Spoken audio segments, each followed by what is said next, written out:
The Others, 2001. You ever walk into a house that feels like it's holding its breath? That's this one. Curtains drawn, light shut out. Every door locked with careful precision. Nicole Kidman plays Grace, a mother caring for her 2 children with a rare sensitivity to light, or so she says.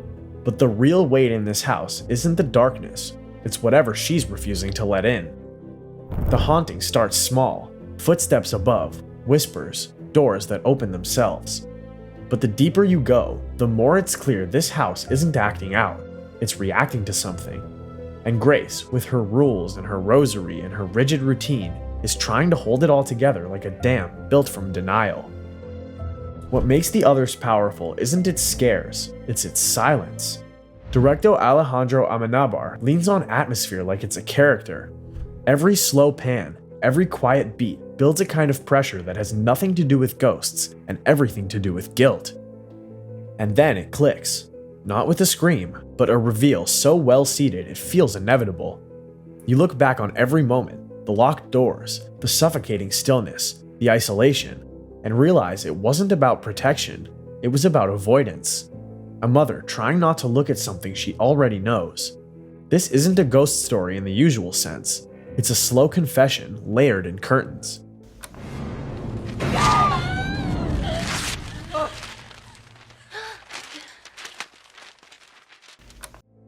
The Conjuring, 2013. Where The Others floats in silence, The Conjuring comes in swinging. The clocks stop, the dog won't go inside, and every hallway has something waiting just out of frame. James Wan doesn't try to reinvent the haunted house movie here, he just perfects it. You've seen this house before. It's creaky, isolated, and full of cold spots, but every scare feels handcrafted. It's not just about what you see, it's how long he makes you wait to see it. The Warrens, the real-life paranormal investigators, get top billing, but the emotional center stays with the Perron family. They're not battling a demon, they're fighting to stay a family in a house that wants to hollow them out. It's clean, it's mean, and it works because it feels like a story you already know, just told better than you remember. But for all its sound and fury, there's another kind of haunting, quieter, slower, and somehow even more disturbing.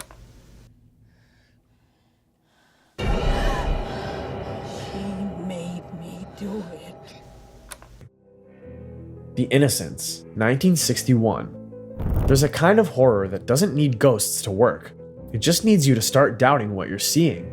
The Innocents lives in that space. Set in a sprawling country estate, it follows a governess, played by Deborah Kerr, who begins to suspect her young charges are being influenced, or maybe even possessed, by the spirits of the house's former staff. Or maybe not. That's the thing, it never gives you a solid answer. Director Jack Clayton plays a long game with your nerves. A shape in the fog, a reflection that shouldn't be there, a still shot that lasts 1 second too long. You start to question if you saw what you saw, or if the governess is just unraveling. By the time it's over, you're not sure if you've watched a ghost story, or just a really elegant breakdown. You must tell me his name! He's dead! Look! No, look! Poltergeist, 1982. By now, the formula is familiar. New house, happy family, strange noises. But Poltergeist isn't scary because it's new. It's scary because it's familiar. This is suburbia. Toys in the yard, dinner at 6, cable TV. The real estate is fresh, but the fear is ancient. Directed by Tobe Hooper and heavily shaped by Spielberg, the film makes the haunting feel almost domestic. A kitchen chair scoots across the floor. A closet sucks in a child. The terror escalates fast, but always in a space that still looks like it could be your own living room. What makes Poltergeist stick is how cheerful everything feels at first. You're not in a crumbling mansion, you're in a neighborhood with mailboxes and power lines. But even a house with good plumbing can hold something broken. Not every haunting starts in the basement. Some of them come through customs, carrying everything you left behind.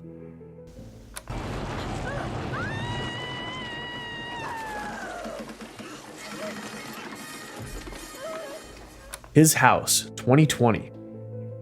There's a different kind of haunting happening here, one that's deeply personal and impossible to outrun. His house follows a Sudanese couple granted asylum in England, placed in a crumbling home on the outskirts of a gray city. It's falling apart, water damage, peeling paint, a sense that no one ever really left. But this house isn't just haunted by ghosts, it's haunted by memory, guilt, and the weight of everything they lost to get here. What makes the horror land isn't just the supernatural, it's how tightly it's tied to trauma. Director Remy Weeks pulls scenes of dread directly from the past, giving the haunting emotional weight. There's a witch, there's a curse, but the real monster is what they're carrying inside. By the time you reach the 3rd floor, you're not sure if what's moving through the walls is a ghost or just a memory you haven't admitted out loud. And then sometimes, the memory isn't yours. Sometimes the house has one of its own, and it's ready to show you.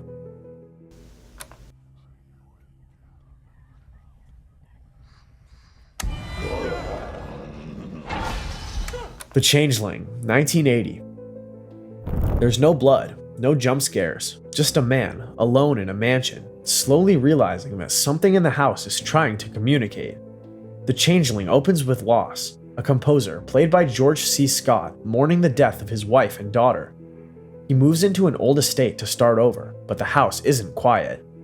A hidden room, a music box that plays by itself, a child's ball that keeps rolling back. The pacing here is deliberate. Director Peter Medak builds tension through sound, echoes, silence, creaking stairs, and through space. Rooms that feel too big, halls that seem too long. The fear builds not from what's seen, but from what's suggested. And when the mystery behind the haunting finally surfaces, it doesn't feel like a twist. It feels like something the house has been trying to say since the moment he walked in. It's not always the living who need closure.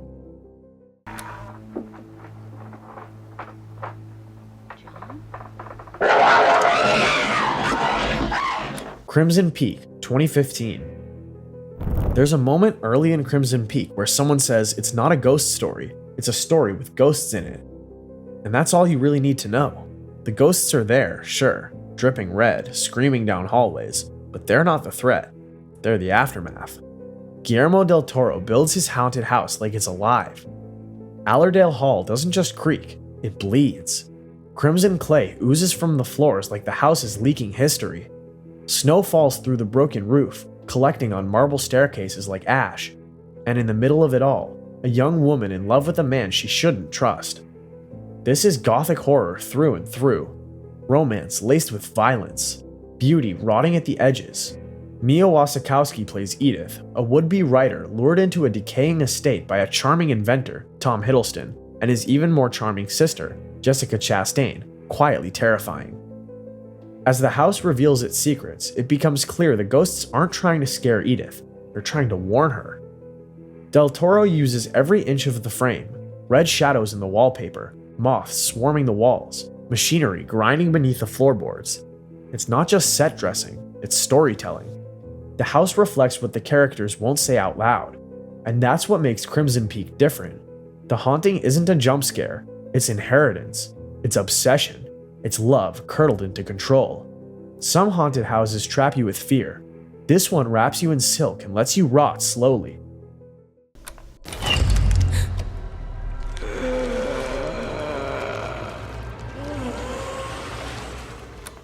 House, Hausu, 1977. There's no warm-up here. Just a schoolgirl named Gorgeous, 7 friends, and a countryside house that turns into a cartoonish death trap within minutes. Hausu isn't just bizarre, it's gleefully unhinged.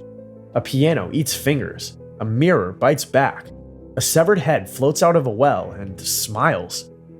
Logic gets tossed out the second the train leaves the station, but beneath all the glitter and gore, there's something heavier pulling at the seams. Grief, abandonment, and post-war ghosts disguised as possessed futons. Director Nobuhiko Obayashi made this with input from his 11-year-old daughter. That explains a lot. The horror feels like a child's nightmare, bright, loud, and emotionally messy. It's not trying to make sense, it's trying to make you feel overwhelmed. And it does, in the best, most confusing way. But after that kind of noise, it only makes sense to slip into something quieter, something cold, something that doesn't scream. It listens.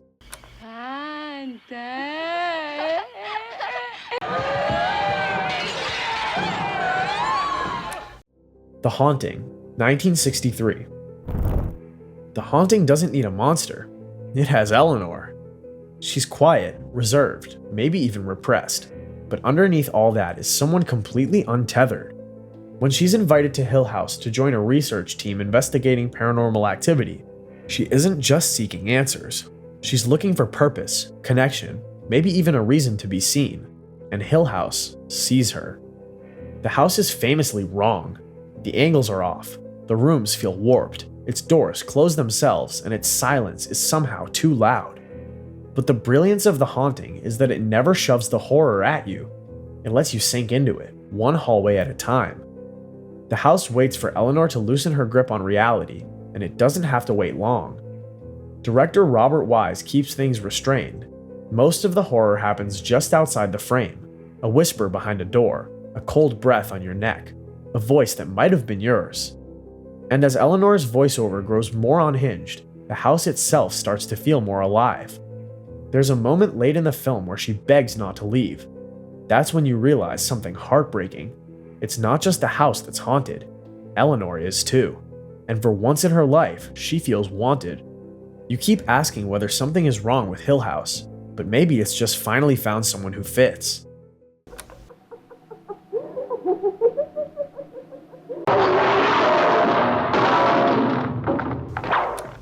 The Amityville Horror, 1979. There's something about a haunted house being based on a true story that makes it hit different, even if the facts are fuzzy. The Amityville Horror took the blueprint and blew it up. A family moves into a beautiful Long Island house with a dark past. Then the walls bleed, the dog won't stop growling, and the dad starts sharpening axes at 3 a.m. It's messy, it's sensational. It kicked off decades of copycats. But under the hype, there's something sticky. This idea that evil can live in the drywall, that a house can want something from you. It doesn't have the finesse of others on this list, but it's got legacy. Cultural fear baked right into the wood paneling. You don't have to believe in ghosts to feel uneasy looking at the front door. Some houses never forget. Some just wait until you come back. And once in a while, someone doesn't find a haunted house.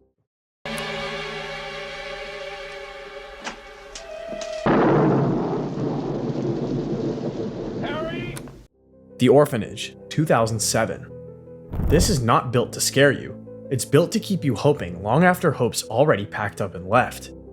In The Orphanage, Laura moves back to the orphanage where she grew up, ready to turn it into a home for children in need.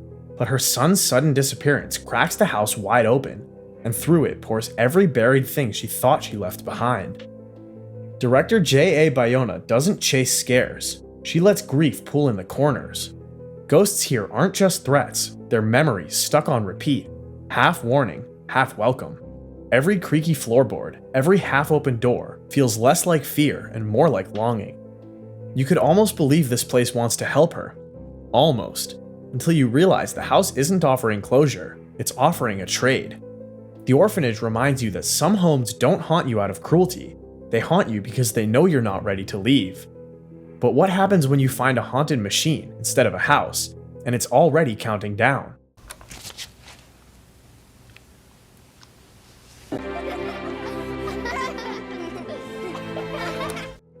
"13 Ghosts, 2001.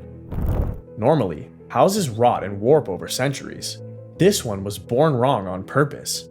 13 Ghosts throws a widowed father and his kids into a mansion made of shifting glass and steel, a living machine designed to hold 12 furious spirits barely kept in check by spells and seals. The house isn't broken.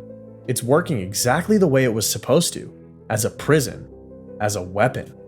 The walls move, the barriers collapse, the system counts down, and the family trapped inside quickly learns the house doesn't just collect ghosts, it feeds on them. It catalogs them.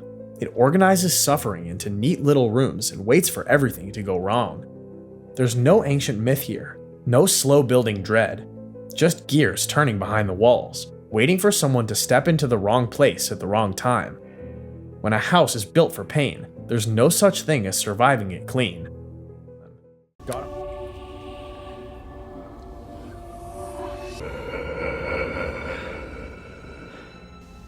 Got a haunted house movie that still lives rent-free in your head? Drop it in the comments, and don't forget to subscribe.